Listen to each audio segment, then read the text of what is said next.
First photo ಹಿಡಿಯೋದು ಬರೋದು. ಹಂಗಾಗಿ ಫೋಟೋಗ್ರಫಿ ಹಿಡಿಯೋದು ತುಂಬ ಬೆಲೆ ಇದೆ. ಹೆಂಗೆ ನಾವು ಉಳಿಸ್ಕೋಬೇಕು. ಕಾಂಪಿಟೇಷನ್ ವರ್ಕ್ ಅಲ್ಕೊಡಿ. ಕ್ಯಾಮ್ರಾ ಬೇರೆ ಬೇರೆ ಥರ ನಾವು ಕಾಂಪಿಟೇಷನ್ ಮಾಡಿದ್ವಿ, ಬಿಟ್ಟು ಹೋಗ್ಕೋಬೇಡಿ. ಒಂದು ಬರೀ ಮದುವೆ ಫೋಟೋಗ್ರಾಫರ್ ಹಾಕಿ ಕೆಲಸ ಮಾಡಬೇಡಿ. ವೈಲ್ಡ್ ಲೈಫ್ ಇದೆ, ಸಿನಿಮಾಟೋಗ್ರಫಿ ಇದೆ, ಕ್ಯಾಂಡಿಡೇಟ್ ಇದೆ, ಇವೆಂಟ್ ಇದೆ, ಡ್ರೋನ್ ಇದೆ, ಪ್ರೆಸೆನ್ಸ್ ಫೋಟೋ ಶೂಟ್ ಇದೆ, ಬೇಬಿ ಫೋಟೋ ಶೂಟ್ ಇದೆ, ಪ್ರೀ ವೆಡ್ಡಿಂಗ್ ಇದೆ. ಒಂದೊಂದು ಆಯ್ಕೆ ಮಾಡ್ಕೊಂಡು ಎಲ್ಲನೂ ಮಾಡ್ತೀನಿ ಅಂತ ಹೋದರೆ ನಾನು ಪ್ರೀ ವೆಡ್ಡಿಂಗ್ ಮಾಡ್ತೀನಿ, ಕ್ಯಾಂಡಿಡೇಟ್ ಮಾಡ್ತೀನಿ, ಇವೆಂಟ್ ಮಾಡ್ತೀನಿ, ಕೆಲವೊಂದು ಮಾಡ್ತೀನಿ. ಎಲ್ಲ ನಾವೇ ಮಾಡ್ತೀನಿ. ನನ್ನ ಕ್ಯಾಂಪದಲ್ಲಿ ಎಲ್ಲ ಇದೆ, ನಾನು ಮಾಡಲ್ಲ. ನಾನು ಟೀಮ್ ಹಿಡ್ಕೊಂಡು ನಾನು ಟೀಮ್ ವರ್ಕೇ ಮಾಡ್ಕೊಂತ ಬರ್ತಾರೆ. ಕಳೆದ 30 ವರ್ಷಗಳಿಂದ ನಾವು ಟೀಮ್ ವರ್ಕ್ ಮಾಡೋದ್ರಿಂದ ಈ ಲೆವೆಲಿಗೆ ಬಂದಿದ್ದೀವಿ. ಭಾಳ ಜನ ಈ ಫೀಲ್ಡಲ್ಲಿ ಬಂದಿದ್ದಾರೆ, 3 ತಿಂಗಳು ಮಾಡಿ ಮತ್ತೆ ಬಿಟ್ಟೋಗಿದ್ದಾರೆ. ಯಾಕೆ ಬಿಟ್ಟೋಗಿದ್ದಾರೆ? ಕಾಂಪಿಟೇಷನ್ ಮಾಡ್ತಾರೆ, ಸಿಗುತ್ತೋ ಇಲ್ಲೋ ಅಂತ ಕಮ್ಮಿ ರೇಟ್ ಮಾಡ್ತಾರೆ. ಸಾಲ ಮೇಲೆ ಸಾಲ ಮಾಡಿಬಿಟ್ಟು ಬಿಟ್ಟೋಗ್ತಾರೆ. 1, 2 ಕಸ್ಟಮರಿಗೆ ಆದಷ್ಟು ನೀವು ಗೌರವ ಹೇಳೋಣ, ಅವ್ನು ಮಾಡೋಣ, ಹೋದಾಗ ಮಾಡೋಣ, ಅವನು ಎಷ್ಟು ಕಾಮನ್ ಎಲ್ಲ ಮಾತಾಡೋದು ಅದು ದಯವಿಟ್ಟು ಬಿಡೋದು. ಅನ್ನ ಕೊಡೋದು ಯಾವತ್ತಿಗೂ ದೇವಸ್ಥಾನ ಹೋಗ್ಬೋದು. ಇವತ್ತು ನಾವು ಹೋಗ್ತಿದ್ದು ಅವ್ರು ಏನೋ ಅಂತೀವಿ, ಮದುವೆ ಮನೆಗೆ ಗಲಾಟೆ ಆಗ್ತದೆ, ಯಾವುದೋ ಸಿಟ್ಟು ನಮ್ಮ ಮೇಲೆ ಹಾಕ್ತಾರೆ, ಕೊಡೋರೊಬ್ಬರ ಮೇಲೆ ಹಂಗೆ ಮನೆಯದನ್ನು ಸುಧಾರಿಸ್ಕೊಂಡು ಕಸ್ಟಮರಿಗೆ ಗೌರವ ಕೊಡಿ. ಸೀನಿಯರ್ ಯಾರೋ ಫೋಟೋಗ್ರಾಫರ್ ಸಿಗ್ತಾರೆ, ನೀವು ಬರ್ತೀರಿ, ಇವತ್ತು ನಮ್ಮ ಎಲ್ಲಿಗೆ ಬರ್ಬೋದು, ಯಾವ ಎಲ್ಲಿಗೆ ಬರ್ಬೋದು. ಅವಾಗ ನಾವು ದಬ್ಬದು ಅವ್ರಿಗಿಂತ ಚೆನ್ನಾಗಿ ಮುಂದೆ ಹೋಗೋದು, ಸ್ವಲ್ಪ ಸೀನಿಯರ್ ಅಗೋರ್ ತೋರ್ಸೋಕೆ ಹೋಗ್ಬೋದು. ಯಾಕಂದ್ರೆ ನಾನು ಸ್ವಲ್ಪ ಟೆಕ್ನಿಕಲ್ ಚೇಂಜಸ್ ಅಂತಂದರೆ ನೀವು ಸೀನಿಯರಿಗೆ ಕೇಳಬೇಕು. ಹೌದಾ? ನನಗೆ IOC ಅಂದರೆ ಗೊತ್ತಿಲ್ಲ, ಸ್ಪೀಡ್ ಅಂದರೆ ಗೊತ್ತಿಲ್ಲ, ಯಾವಾಗ ತಲೆಬಿಟ್ವಿ. ರೀಲ್ ಹಾಕೋದೇ ಗೊತ್ತಿದ್ದಿಲ್ಲ. ಅಂಥ ಟೈಮಲ್ಲಿ ನಾವು ರೀಲ್ ಹಾಕಲೇ ಕೊಡ್ತಿದ್ದೀವಿ, ಬೈಸ್ಕೊಂಡು ಓಡಿಸ್ಕೊಂಡಿದ್ವಿ. ಆಗಿಲ್ಲ 30 ವರ್ಷಕ್ಕೆ. ಈಗ ಬೇರೆ ಯಾರು ಹೊಡೆಯಲ್ಲ.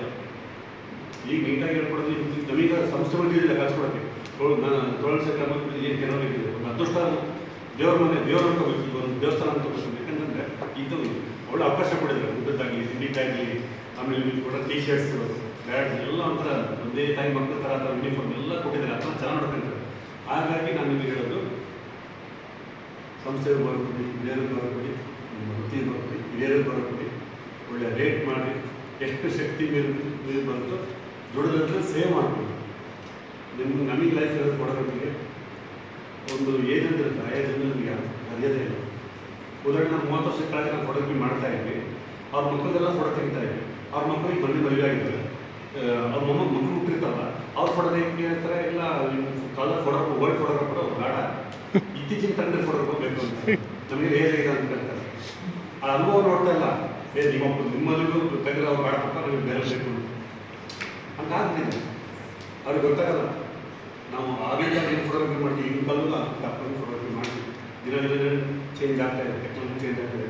ಮಿರರ್ಲೆಸ್ ಬಂತು. ಫಸ್ಟು ನೆಗೆಟಿವ್ ಫಾರ್ಮೇಟು, ಆಮೇಲೆ ಫುಲ್ ಫ್ರೇಮ್ ಕ್ಯಾಮ್ರಾ ಹೇಳಿದ್ರೆ ಫುಲ್ ಫ್ರೇಮ್, ಆಮೇಲೆ ಮಿರರ್ಲೆಸ್ ಈ ಟೆಕ್ನಾಲಜಿಗೆ ಅದು ಫುಲ್ ಫ್ರೇಮಲ್ಲ, ಅದು ಸ್ವಲ್ಪ ಚೇಂಜ್ ಇರುತ್ತೆ. ಫುಲ್ ಫ್ರೇಮಿಗೂ ಸ್ವಲ್ಪ ಕ್ವಾಲಿಟಿ ಚೇಂಜ್. ಫಿಕ್ಸಸ್ ಮೇಲೆ ಸಿಮೋ ಸೆನ್ಸರ್ ಆಲ್ಮೋಸ್ಟ್ ರಾತ್ರಿ ಸಾಕು ಅವರು ಸೀನಿಯರ್, ಅವ್ರ ಕಾಲ ಕೊಟ್ಟಿಗೆ ನಾವೆಲ್ಲ ಬಂದವರು.